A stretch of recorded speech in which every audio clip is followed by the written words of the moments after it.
Nous allons aborder dans cette vidéo l'organisation des dossiers dans notre atelier de modélisation sous Rhino 3D.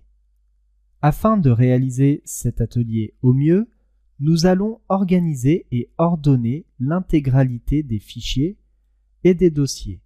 Nous allons donc ouvrir un explorateur et dans un dossier que vous pouvez appeler formation ou ressources, on va créer des sous-dossiers.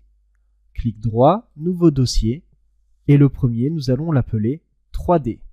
À l'intérieur de ce dossier, nous irons stocker tous les fichiers 3D venant de Rhino 3D. Ensuite, on va en créer un nouveau que nous appellerons export. À l'intérieur de ce dossier, on va stocker tous les fichiers d'export qui pourront être des fichiers 3D. À l'intérieur de ce même dossier, nous allons également créer d'autres dossiers en fonction du type d'export. Le premier s'appellera Rhino antérieur et nous stockerons à l'intérieur de ce dossier tous les fichiers qui peuvent être exploités sous Rhino 3D mais sur des versions antérieures à la version actuelle dont nous allons suivre cette formation qui est la version 6.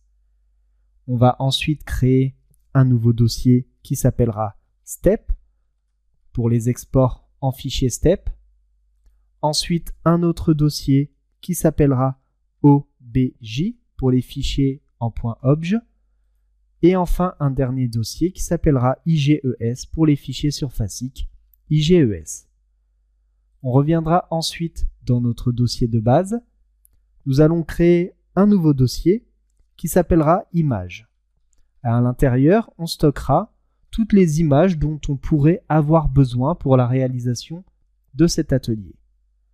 Nous allons ensuite créer un nouveau dossier qui s'appellera Rendu. Et à l'intérieur de ce dossier, on ira donc stocker tous les rendus qui seront réalisés. Et enfin, un dernier dossier, autre, qui pourra contenir tout autre type de fichier dont vous aurez besoin pour cette formation ou pour la réalisation de cet atelier. Je vous remercie d'avoir suivi cette vidéo et je vous dis à tout de suite pour la suite de cette formation.